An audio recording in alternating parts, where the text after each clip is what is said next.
Hello, friends. I'm so excited. This is one of my favorite workshops to give.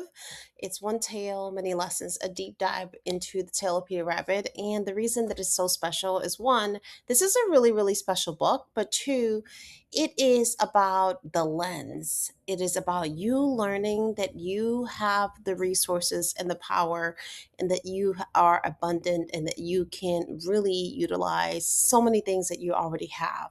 So, you're in for a treat because I guarantee you have not looked at this book this way, and you have probably not even looked at books this way. So, a lot of learning to be done today. For those of you that are familiar, may be familiar, may be somewhat familiar with my work, a quick introduction. For close to 20 years, I have been working specifically with parents. And so I have been in this instruction space for way longer. First job I ever had was a literacy tutor. I was a reading tutor for a center in high school. I was 14. I am 46. So I have been across somebody, helping somebody to learn to read, not just children, but children and adult for a long, long time, right? Over 30 years. But for 20 years specifically, I have been working with parents because I really believe that if you give parents the tools, then you are able to really serve the child. So I have been working for close to 20 years with parents directly, and I've always led with serving parents that are Black and brown and indigenous, but primarily Black because um, it is who is most marginalized in this country, particularly when we do the intersection of race and class. And our children need us to show up for them. And in order for us to serve children, we have to do things at a systems level, but at a community level, we have to make sure that our parents are taken care of and are nurtured and are given the right tools. And so, yeah, that's my work and I love it. My roster and my collaborations include New York Public Schools. So I've been able to do cohorts for them, largest school district in the country, by the way. um, Bank Street College, I've been a panelist with them. I've collaborated with Reconstruction Inc. I have private students, uh, private, public, charter schools. Like, you cover it. I've done it. And to date, I have worked with uh, thousands of parents. We're close to 3,200 parents that's 3,200 parents, yeah, that have purchased my cohorts, purchased my bundle, work with me. So that's really, really excited. And over 400 educators that have taken my courses as well. So we've done a lot of good work, but it's still a drop in the ocean. There's so many parents and caregivers and community stakeholders that really need more tools. And if we're going to really be in service of children, we have to make sure that we're transferring our skills. So everything that I have needs to be transferred to you, and what you have needs to be transferred to others. We really have to get out here and do this work. So other brag bag things is that I am a certified for a school director. I love that for me, and that I am a homeschooling parent of two beautiful children. Before we get into Peter Rabbit, I want to give you a big picture of my approach and really of how we teach children to read. I think it's important for everyone to just get that. This is a picture of a framework called the Reading Rope. It's one of my favorite kind of big pictures to look at. And I like to explain it because a lot of people misread it or don't read it and understand it. So when we are teaching young people to read, we're looking at, or really, this is for everybody, right? Everybody who is engaging in skilled reading is doing this.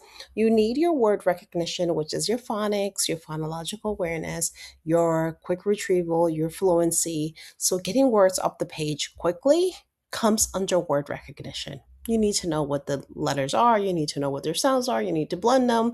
Like, that kind of thing is all word recognition. But then there's this other piece where you need to know what you're reading to really get the information and the understanding, right? And how do we know that? Well, you need background information, background knowledge. You need vocabulary. You need some understanding of uh, structures, sentence structures, language structure, right? Some of that needs to be happening. You need to be exposed to different types of writing because different types of writing carries different syntax, different structure, different tone. And so being able to have a background and be exposed to a lot of all of those things is important. I don't know if you've ever been in a room when somebody makes a joke between two people and you don't know the backstory, so you're not really, right? They're looking at each other, they're saying certain things, and you're not really getting the joke or understanding what's going on. That happens in real life, but it also happens in print. It happens in print. You don't know what's going on because there are pieces that you don't have. You don't have background knowledge. You don't have a knowing. And what we want to do is we want to expose children to background knowledge, to vocabulary, to sentence structures, to different things so that when they're reading, they can make sense and extract information from the things that they read. The things that they read can land, and also that they're able to construct and interpret and create new meaning. That is skilled reading when you're able to get the words off the page because you know the phonics, you know the things, but also understand what you're reading as you're reading because you've had exposure to all these other things. And then lastly, you're able to construct and make new meaning and use that. Right? So, in order to use that, and this is the third piece that often we don't talk about, if you look at all of these strands, so all of these strands are all of the skills. But then what do we see? We see like this machine that's putting them through a process and is braiding the strands into a rope. That vehicle is executive function. Executive function are a set of skills that happen in the prefrontal cortex, and they're things like regulation, focus, stamina, planning, critical thinking. Like all of those things are happening in the prefrontal cortex, and they're a part of executive function. If you don't have properly developed executive function, even if you have the individual strands, you likely will struggle with skilled reading. You likely will struggle with interpretation. You likely will struggle with um, comprehension, with criticality, with stamina. And so we want to build phonics and all of those things, right? Those word recognition things. That's the decode. We want to develop all of the language comprehension, which is going to help us with our understanding, with our vocabulary, with our background knowledge, all of that. That is our stack for impact in my framework. So we have the decode and stack for impact, but we want to develop executive function, the vehicle to let us do it. Now, executive function, according to brain science, is learned through time by it being modeled and by it being modeled by a caregiver that makes you feel safe, modeling the executive function, practicing, developing over time by being coached. That's how we develop executive function. And executive function is not just about reading, it's about living. So how we develop executive function is by relationships with nurturing caregivers that have the executive function skills and are coaching us, accepting us, making us feel safe. So there's a lot of emotional support in that, supporting the personhood of the child. And so we have to do all three. Often we want to do just the phonics. That then leaves us with these holes in language comprehension and also with executive function. We want to do all the language comprehension and all the reading, but we don't do enough of the phonics. Or we're trying to do all of these schooly things, but we're not taking care of children's personhood. So the executive function is not building. We need all three. And my framework is connect, decode, stack for impact, where we are putting everything together with care. We're incorporating that in everything that we do with our children so that we can build executive function long term. We are getting the words off the page by teaching parents the code, not just phonics and phonological awareness, but that's the bulk of it. And then we're doing all of the stack for impact, which is the importance of story, building vocabulary, building background knowledge, making critical connections. A lot of what we're doing today is that stack for impact piece.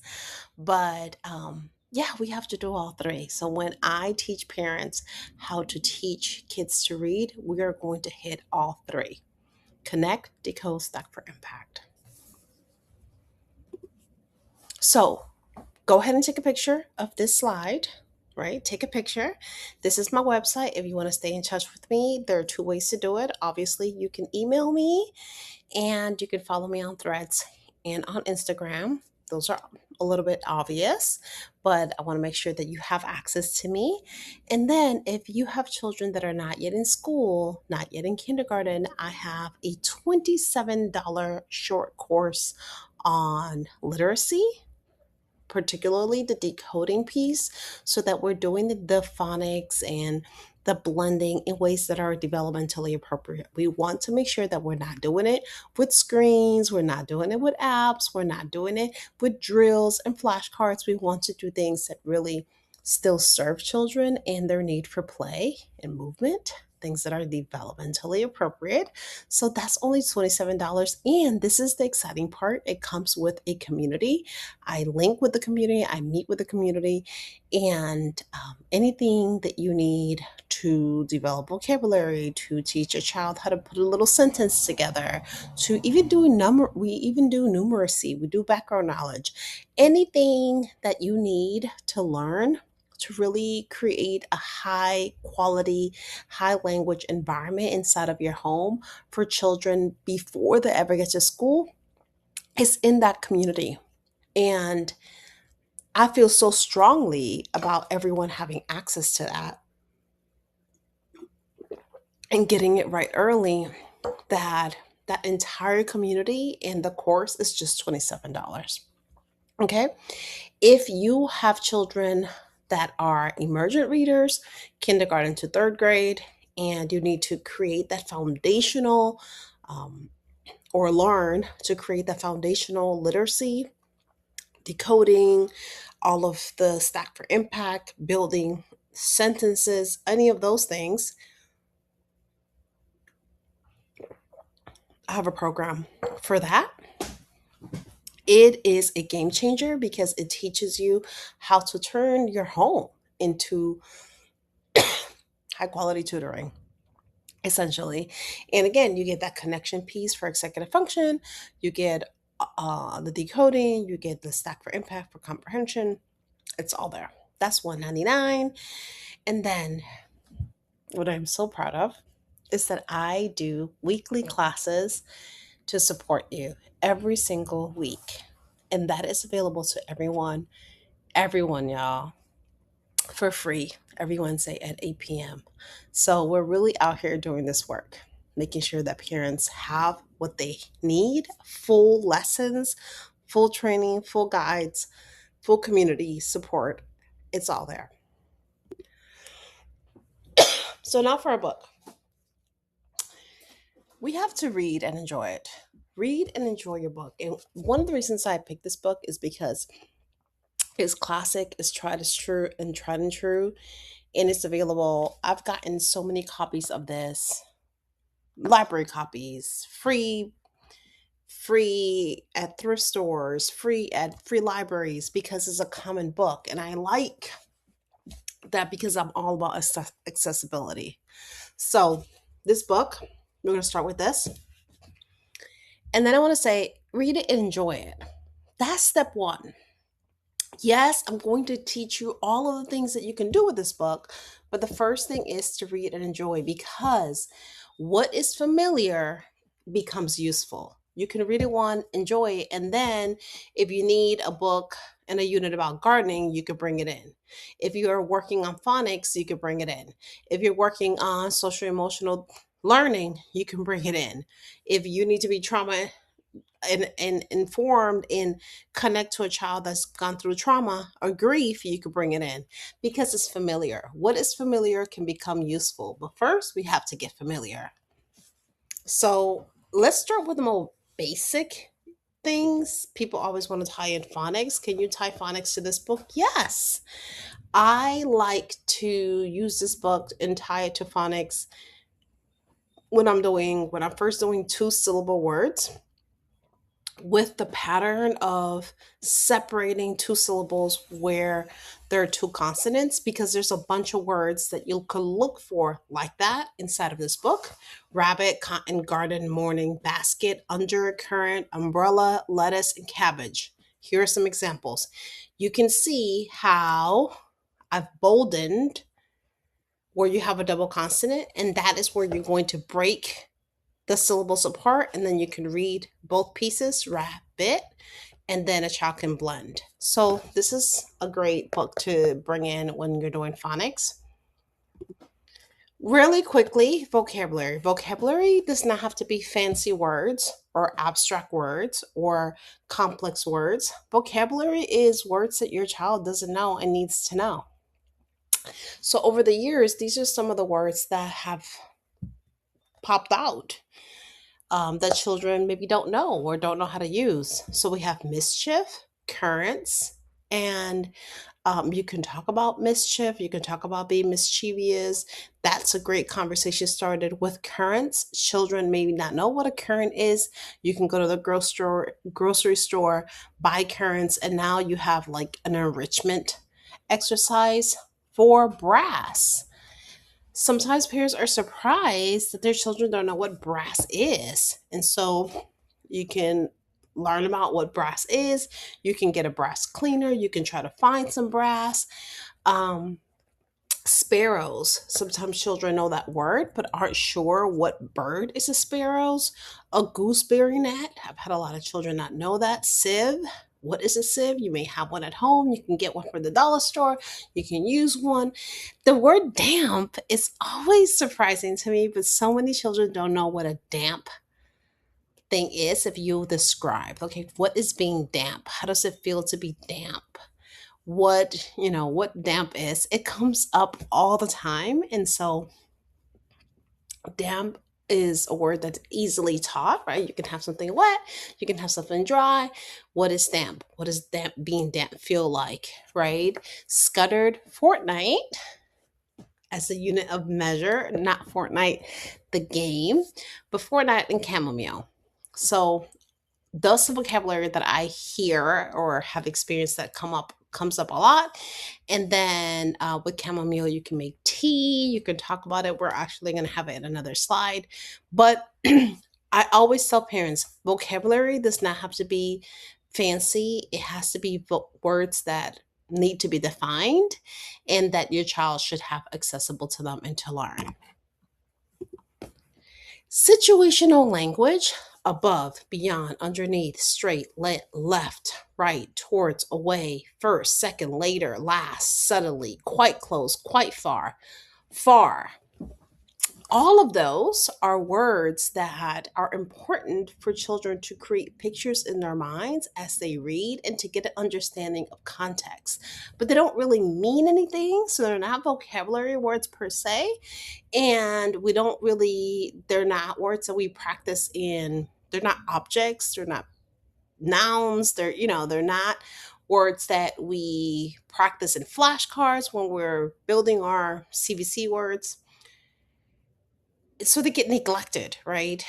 It's not about sight words, right? When I say flashcards, it's like when you have your vocabulary cards and you're building the words together. So these kinds of words are not those. They tend to get neglected. We're not really building sight words. And so sometimes children aren't as familiar as you would want them to be with these words. And these words are really empowering. And so I pull them out and I go over them. And the way that I teach children these types of situational language and why, or these prepositions and why, is because they really add. and they contribute to our understanding of sentences.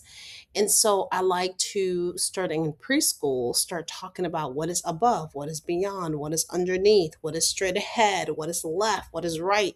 How do I walk towards and how do I walk away or step away? Because these kinds of words, these connector words, are really going to guide story and are really going to ground good sentences. And if we neglect this, and often we do neglect these, comprehension will be compromised. So really play with your bodies when you're explaining them. That's really fun for preschool and kindergarten. Play with your bodies. What is above? What is under?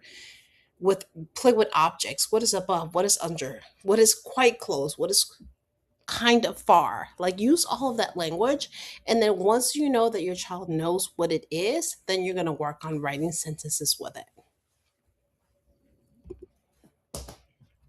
This also has math connections. So you can do math connections in two ways, and there's another, maybe let me give you a few. So I don't think it's coincidence that you have five. We have a 10, a base 10 number system, and five is half of that. So when we're teaching children math connections and numeracy, and even like subitizing, seeing numbers quickly, and recognizing them, we start with fives and tens. So numbers that lead to five, numbers that lead to 10. And so I don't think it's a coincidence that you have four children and one parent, four children, one parent to get to five, because really understanding your fives is important. And then we're going to just, after you know your fives, you add five more, and then you do your tens, and then you're at base 10. You can do so many things with math. And so your four, and then one more, the mom, that gives us 10. I mean, that gives us five. Your one-to-one correspondence, when you see that she gets the buns, she's going to get five current buns. Why? Because everybody needs one, right? So those are kind of like math concepts that are found here that you can use. The other thing is that she does meal planning. So she is going out to get bread, and then we see that later on they have bread for dinner. So there's modeled planning, which is executive function, which is also just planning ahead, talking about planning. So when you do this, you're also talking about planning ahead. You can plan ahead for a day, you can plan ahead for a month, you can plan ahead for, and it doesn't have to be a meal, but just this idea of planning and modeling and embodying planning. It's a way and an opportunity for us to model planning, which is an executive function skill. So we can use our calendar, we can bring our calendar, we can make a list and work on planning for a craft, planning for a week, planning for our clothes, our outfits. We can plan for our meals. So, this is a good example and a lead into planning. And with planning, you can budget, all of that. So, planning is a big one for here. Figurative language. Your father had an accident and he was put into a pie. What does that mean? Right? What kind of accident? Is that really an accident? Um, so figurative language, making sure that your children understand what this is. Your father had an accident and was put into a pie. Was he unalivened? Did he get mixed up in the ingredients? Like, what happened? Right? So have a conversation, right? Did that just go over the kid's head? Go over this. Um, and then after you go over this, this is like a whole thing, right? So figurative language, really inferences, not just figurative language, but inferences, making inferences, conclusions, like really thinking about things is really big. The other thing is, why does it matter? How we use words. How come sometimes we can't just say something, right? How come sometimes we have to let people infer it or give them clues? Really thinking about our reading as we read it, that is called metacognition, and it's also a executive function skill. Thinking about thinking as we're reading. It's something that has to be taught, it's something that we have to practice, and this is a perfect place for it. The other thing is that sometimes we need to not use all of the language because we don't want our books and our stories to get banned or censored. And also, we don't want to trigger and be insensitive to our readers. And that also happens in conversations. And so, this is another thing that can be discussed. And so, all of that is going on.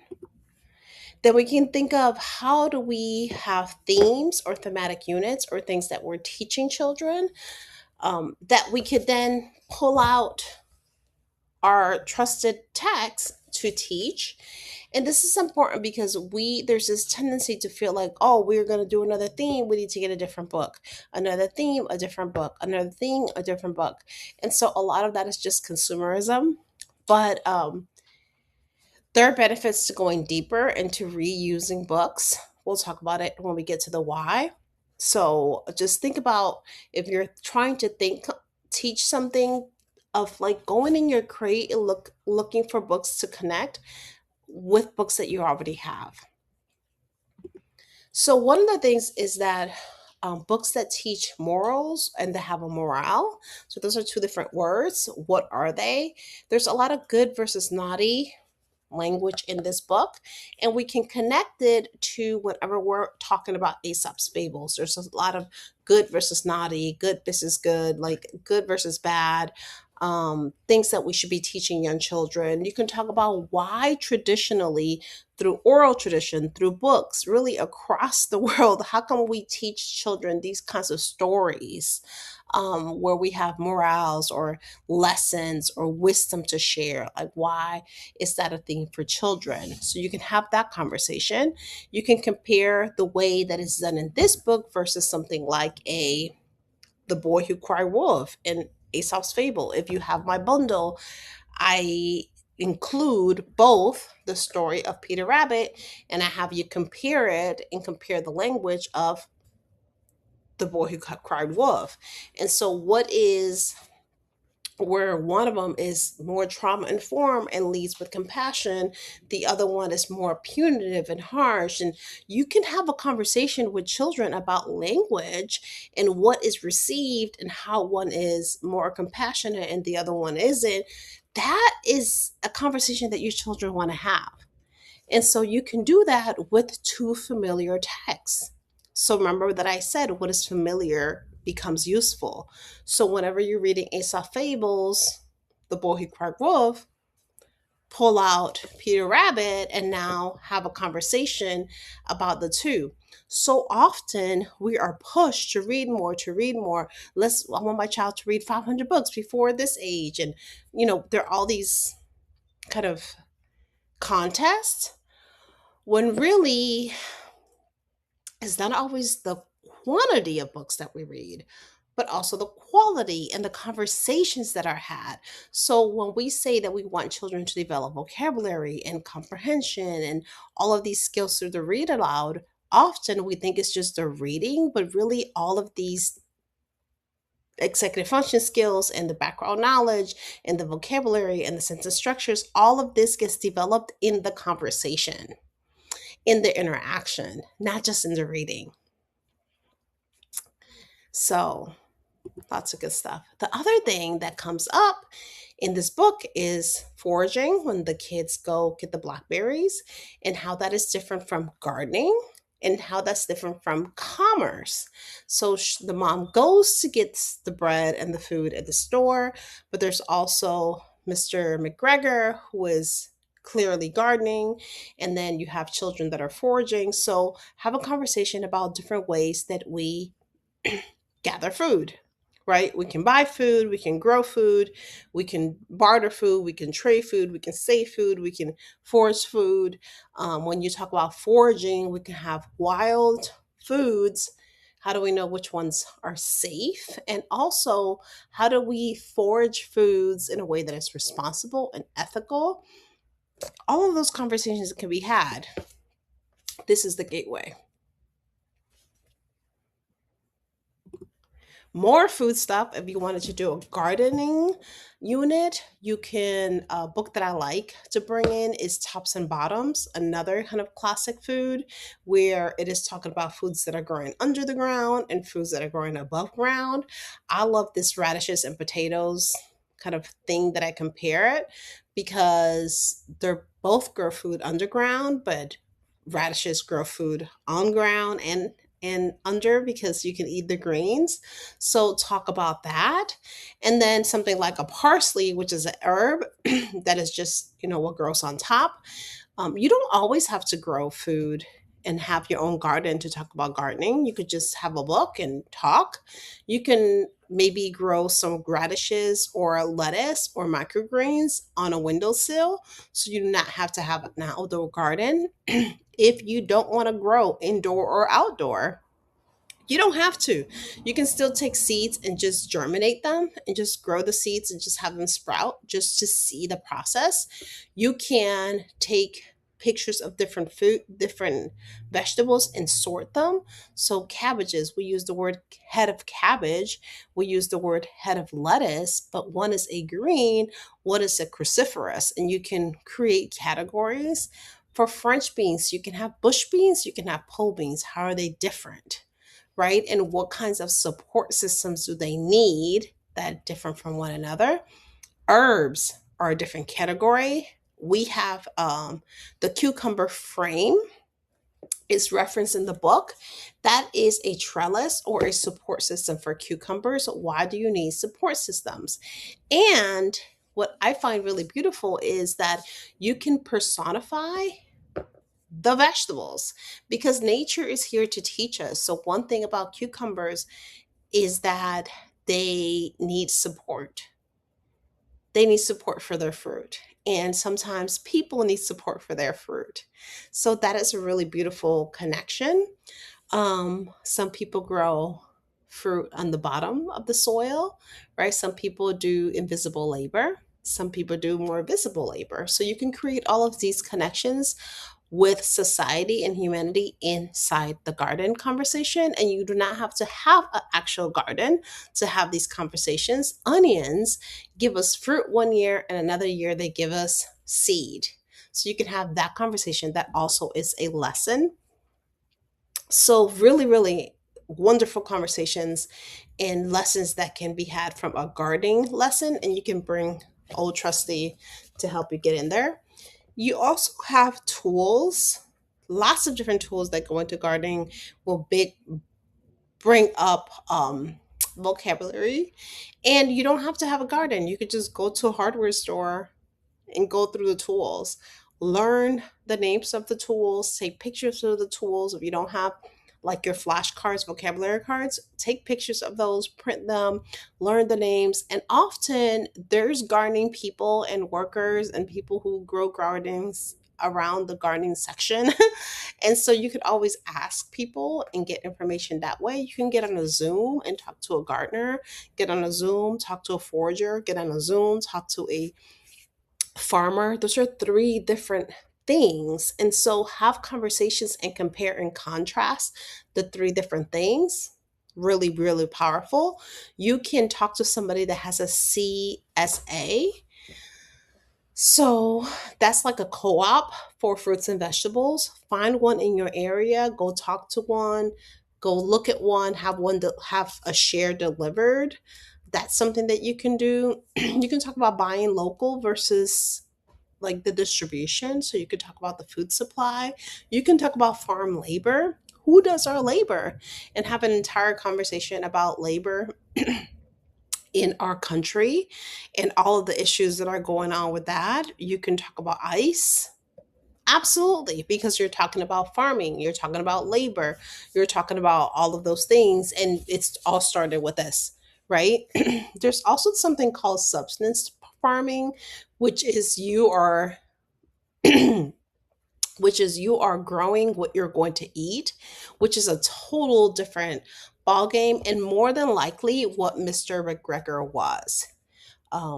So talk about substance farming and substance farming and what it is about and how that schedule is different. And you can find resources online on Instagram of those kinds of farmers.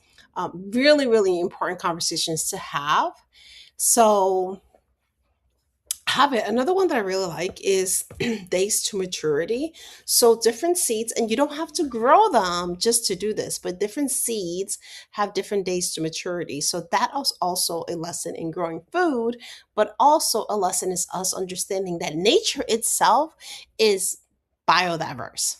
Nature itself has people and nature itself has plants that are producing fruit at different rates, and that reminds us that we're not all growing at the same time. I know that the system in schools make it so that we're all trying to produce the same things at the same time, but that is not what nature is. And kids need to see themselves and understand that different things, different animals, I mean, different things, different animals, different plants are growing and producing fruit and developing at different rates. And that is really important for children to understand. And in a gardening unit, even if you're not growing a garden, you can really see it. So, whether it's social, very practical, very big picture, gardening really in spending time in nature and talking to foragers, talking to people who have tended the land, talking to farmers, talking to gardeners, and bringing those elements into our lives is really going to enrich and bring a lot of vocabulary, a lot of background knowledge, and a lot of room to discuss other things. So this book uses to tie that in. Food as medicine is another one. We see that when Peter has a stomachache, he eats some parsley, and we see that when he comes home and he's sick, his mother makes him tea. So, food as medicine is another theme. Tea, she actually gives it to him to like medicine. We could also add food to foods. We can add food to foods as we cook. Things for digestion, for anti inflammation, like antioxidants, all of those foods. So, really getting children to be aware of the beneficial ingredients and things that foods have. So, this is a very good one. We even can go and think about when we go to like Indian foods, for example, they have mukwas, which is like little containers of fennel and seeds that are digestive enzymes, have digestive enzymes that aids and help us digest our food because Indian food is very spicy. And so having that, going to the store, getting some, bringing it home, going to a restaurant, getting some. If we go to a restaurant, we might be out 65 bucks. If we go to the store, we're just out, $5. But um, now you have multicultural learning. We're talking about the wisdom of cultures, all of those things, bitters, tinctures, like there's so much. You know somebody who's a botanist, you know somebody who is a nutritionist. Call somebody that you know. Talk about food as medicine. A whole unit. You have access to so much. Forest chat. Like, what is a fir? What is a sandbank? What is a sand dune? Where do rabbits live? What is the difference between a den and a dune and um, a den and a hole in the ground, a tunnel, right? Where do gophers or moles live versus foxes versus rabbits? So, animal habitat that is created by animals, and sometimes we think about them being the same thing. So, what is a lair? What is a den? What is all of those words that are for animal habitats it's really good to talk about it because we're like, okay, where are the rabbits living? Like, what is happening? To talk about that. The other thing is we can even talk about authors leaving clues. So she's telling us where the rabbits live. She tells us this, one of the names is Cottontail. So we know that it's a fir tree. We know it's a wild rabbit. So we have some clues into figuring out what kind of animals these are. What are the species of rabbits? And why do authors give us information? Right? Let's think about why an author would leave that. We find out that she's a conservationist, and so I don't think it's a coincidence that she talks about this. And so we can, one, use the clues to figure out what type of animal, what type of rabbits, and to learn about wild rabbits. There's different species, different kinds of rabbits. What's the difference between a rabbit and a hare? This can go in a lot of different directions. We can think about, again, habitats. We can also think about different types of trees. Where are sand dunes in the US that are in the forest? Where are sand dunes in England? Because she's from England. So lots of things that you can do. You can do geography, you can do conservation. What is conservation? She was a conservationist. What is it? What are conservationists important? What role do they play in society? All of this stuff, you can tie it in. The other thing that I think is really interesting is for us to remember that spelling and pronunciation, dialectic and geographical. So usually in the States, we write chamomile with a CH, but in the book, it's written without a CH. So just talking about how spelling and pronunciation are often dialectic and geographical, there are some variations of how we write things in England versus in the US. And we don't think anything of it. We don't see that as a class. We don't see it as inferior. But if a Black person, for example, were to write something different in vernacular, we see it as inferior. Or some people will see it as inferior. Some people will say that that's slang and discredit it, right? So we can even talk about the politics and the classism and racism of spelling and of accents and of vernaculars. We can have that conversation. This is a big one for me because a lot of people don't use this book to talk about stress responses and alert responses and our central nervous systems, but it is all over. So you can use this to really talk about your somatic experiences. And let me go to this next one, somatic experiences inside of your body. So there's a lot of language. So when he's dreadfully frightened, he is very disoriented.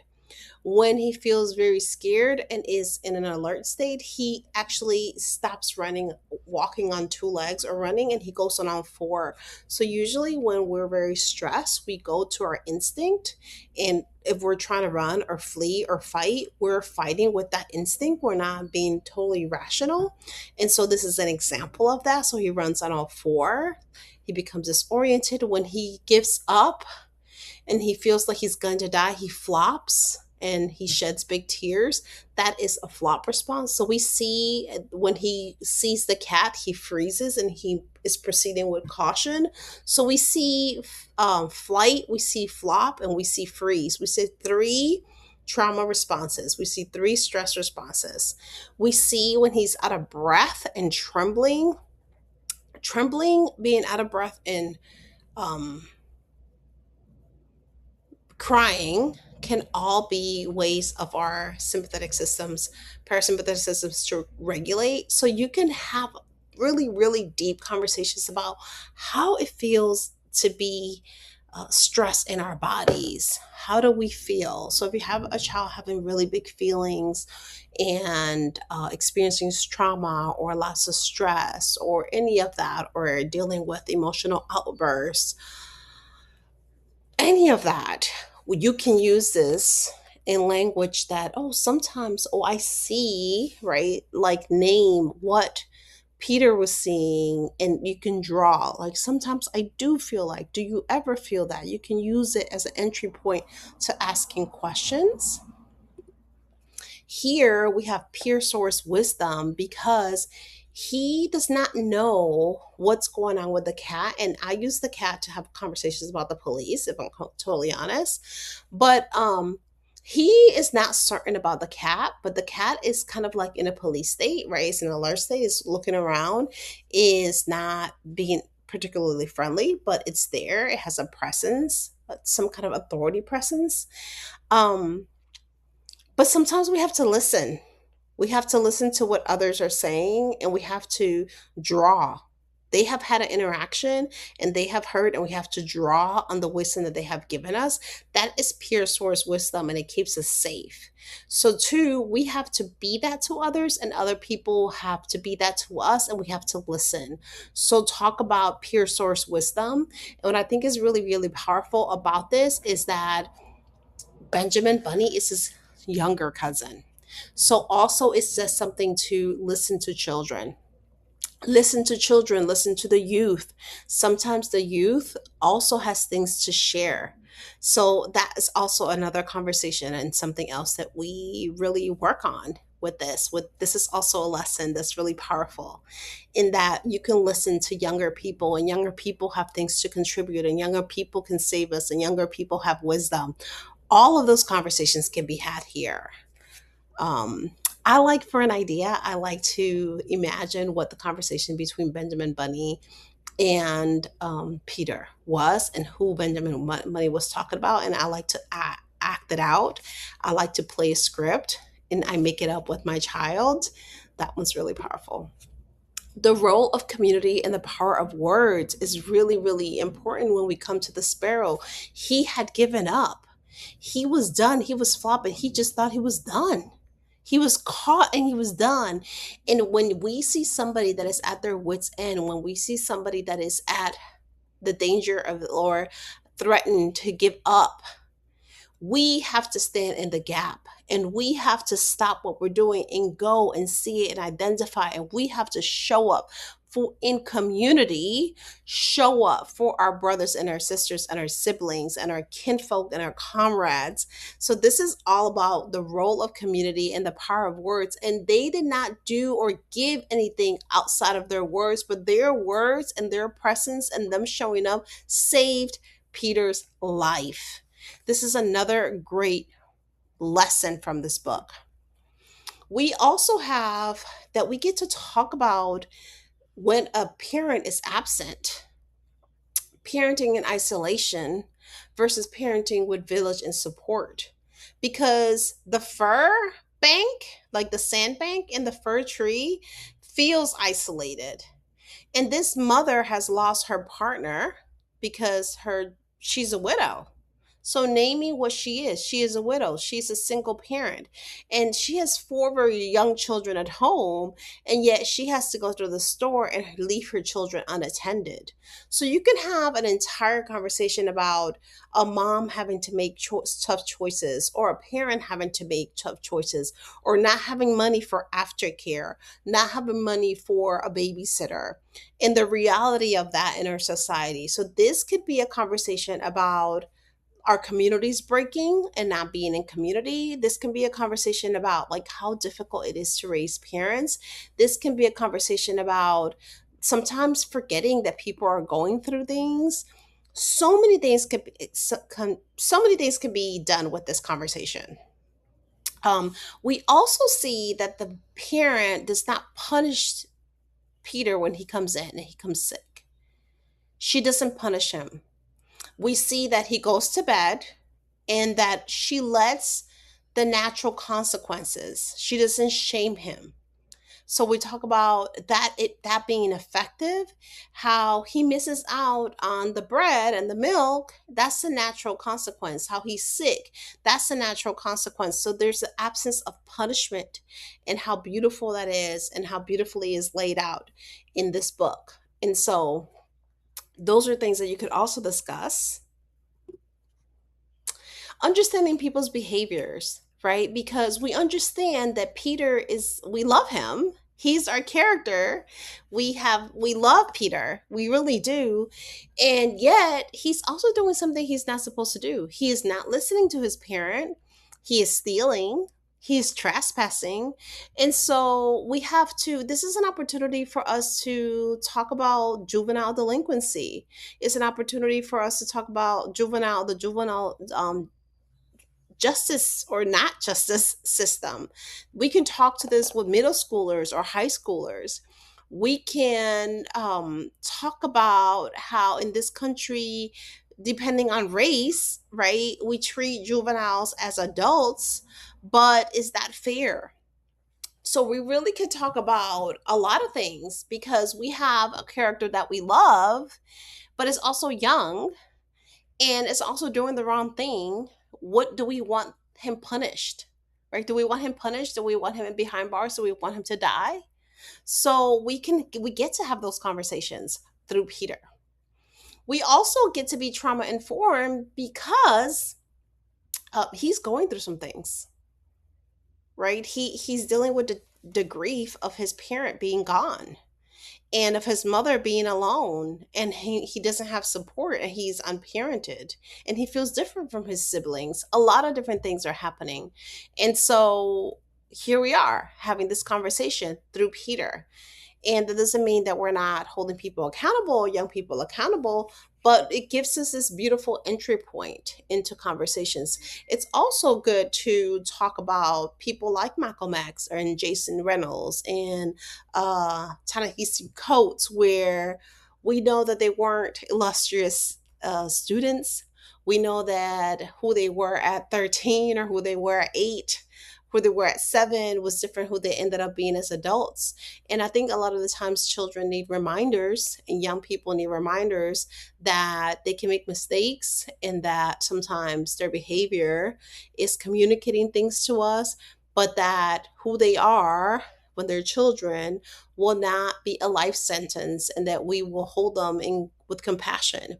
And so this is a beautiful, beautiful lesson and a beautiful character to really explore together. Also, Black History Who Dis, okay? Because did you know and that the story of Peter Rabbit even coming to be as a character was influenced by Brer Rabbit and Uncle Remus stories. And this is a picture of my children and I mean, well, my children, I took the picture. We went to the Brer Rabbit Museum where all the memorabilia for Uncle Remus stories are is kept here in Georgia. And Uncle Remus stories, a white man, the owner of the enslaved people, or not the owner, but the enslaver rather, um, wrote. And this person, we can say, was good. I mean, there's all sorts of morality discussions that we could say about that. But as a young boy, was told a lot of stories by the enslaved people in the plantation. These were folklore stories of this character that have traveled and that are rooted or grounded by the Anansi spider, the trickster spider, from stories from Africa. So African folklore traveled through enslavement to this plantation in Georgia, was shared over the lifetime of to this child who then wrote it as an adult. Um, that gave us Briar Rabbit and the stories of Briar Rabbit and Uncle Remus stories. And those stories, at some point, Beatrice Potter reads them and inspires Peter Rabbit as a character in England. And so, how the stories of African Americans and of Black people in this country and of enslaved Africans has traveled through time, through the continents, and still has given us life and has given us treasures that are never credited to African Americans and to enslaved Africans and to the descendants and to also enslaved Africans here. And so this is a beautiful, important part of history that also can be taught during Black History or really all throughout the year as we discuss literacy. And last, I mean, I'm wrapping it up. I said that you would have me for an hour, but I'm wrapping it up. We also can have a lot of conversations about the author. herself. She kept a diary all of her life, and I think that's really powerful because it reminds us that our stories are worthy of writing. And sometimes children think that they're just writing for school. And it's important for us to understand we write to tell our stories because our stories are important. Also, that her books were turned down, her stories were turned down, and she doubled down on herself and published her books herself. She self published back when self publishing wasn't a thing, right? So she took a chance on herself and she was out here selling them like Master P selling his CDs in the 90s out the back of her trunk. She self-published her books, and once it was undeniable, then publishers came through and published her books. She also licensed her work because she knew that it was so good that she was going to license the coloring books, not the stickers, but the coloring books, the products, all of that. She licensed her own work. So this is like a whole unit about licensing, about contracting, about the importance of, we hear in music, like owning your masters, of having like good um intellectual property, of having your contracts. So this could be like a whole conversation about that, but for her to do it and believe in herself back then, even as a woman, is so incredible. So owning your work, believing in yourself. Also, she married later on in life, and you can get married when young or older, but just in a time where usually people married early or women married early, for her to be have, like, she just lived her life on her own terms, and how important that is, and not letting anybody define you, because she was a writer, a businesswoman, but she was also a scientist, and it was, a lot of it was autodidactic, meaning like she taught herself, and she really cared about mycelium, about fungi, the study of fungus, and so she studied it herself. She learned to research and to illustrate herself. She also was a prize winning sheep breeder. And so, again, it's about not letting any one thing define you. Really, really powerful. And then, even more powerful than all those things, if you can think of all of those things not being powerful, but she took all of her money and bought over 4,000 acres. And you can look at a map. I encourage you to actually measure out to scale and look at what 4,000 acres is. She took her money, she bought 4,000 acres, she kept it in a trust, and she donated it when she died. So she did not hoard wealth. So we can be having a conversations about billionaires shouldn't exist and what people should be doing with their money and their wealth. She was a conservationist. What does a conservationist do? And what did giving, putting those acres in a trust and giving them away to hold them sacred do? So we can talk about conservation, we can talk about trust, we can talk about no billionaires, we can talk about not hoarding wealth, we can talk about all of those things, about using your privilege, about using your privilege even as a marginalized class, because as a woman she was also marginalized and kept behind for many things, and yet she persevered, and then she used her privilege and she did other things. And so how you can be a part of a marginalized group and still use your privilege, all of these conversations can be had. um, why this lens matter?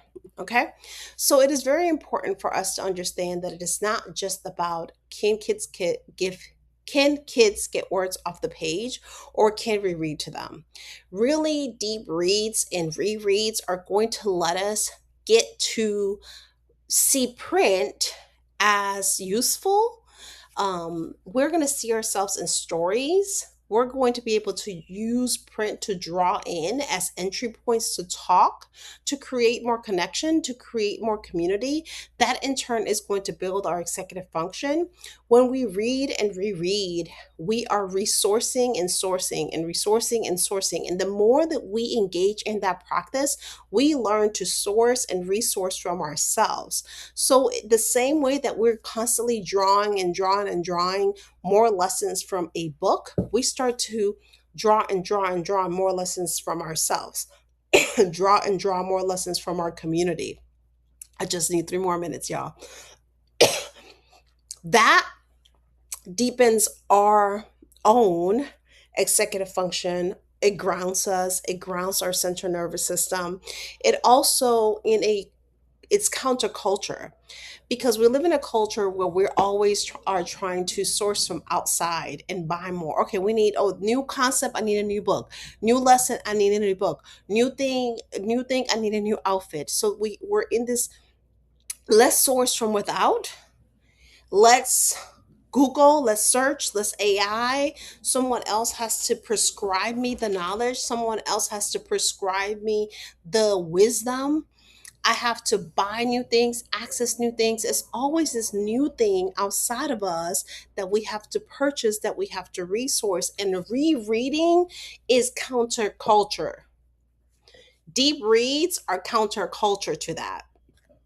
And they're really, really important. Another way, so it builds executive function, it builds spiritual stamina, it breeds creativity because I'm like, how many ways can I read this? How many ideas can I uncover? So all of that is found in a read and a reread and a deep read, but also it protects us. And the reason that I say that it protects us is it protects us from consumerism. It protects us from feeling like we're not enough. If we're always having to source outside ourselves, we feel like we're not enough. And that impacts our self-concept.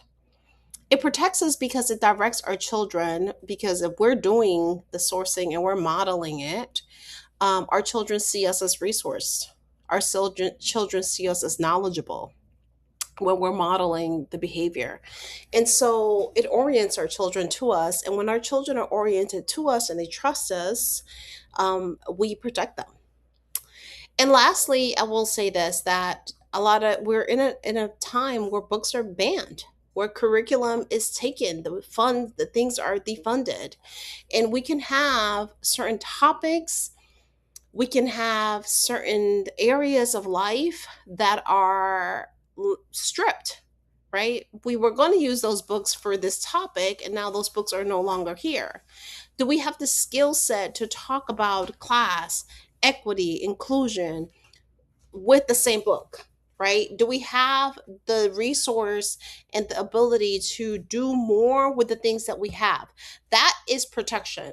Because when we live in an environment where certain things are being stripped, us being able to not need those things or need something for everything provides protection for us. Okay, we're at 1 hour and 2 minutes, and I said that we will be done in an hour. Thank you so much for being here. I'll hang out afterwards on the side for us to chat for a little bit. The other thing is, once again, take a picture of this. I just want to say one more time, you can be in community with me on IG, on Threads. I'm also on Facebook, a little less active there, or a lot less active there. Um, there's a contact form on my website. And again, if you have children that are all of these things that I'm showing you how to do, I show parents to do. So it is really important that if you have a K through third grader and you have a bundle, that you're learning the phonetic code, that you're learning how to read books, that you're learning how to think about these things, that you're learning how to source within your community. Those are all things that I put in that bundle and that I go over in the weekly classes. So you can get the bundle and come to class, or you can just come to class. If you have a child that is under the age of school, right, a toddler to a kindergarten, rising kindergarten, joining the community for $27 one time fee. Um, this is about transferring our knowledge skill set so that we are taken care of. We're living in times where we don't know when we will have be censored or have access to things, and so it is very important to transfer the knowledge. It is very important that parents in communities know how to teach literacy, know how to explain things to children, and feel capable. And so this movement is about teaching parents how to build executive function, teaching parents how to build and teach the phonetic code, teaching parents how to teach comprehension and build background knowledge in ways that are decentralized and sourced in community and that truly center humanity. That is my work. You are invited to join it, take a picture, be in community with me, and thank you. Don't forget to share this page, share this lesson, share what you learned. Make sure that you credit me if this was significant. Share it to your stories, any of that. How we can work better is if we or how we get better as a community is if more parents and more caregivers know about the work so that we can serve our young people. And if we don't share the information with each other and credit me or the accounts and the resources, then all that I can do is buy ads and give Meta more money, which we are not trying to do. So share, credit, be a resource, become a resource, see us in class. So get your bundle, join our community, and join us in class. All the good stuff happens there every Wednesday at 8 p.m. Eastern.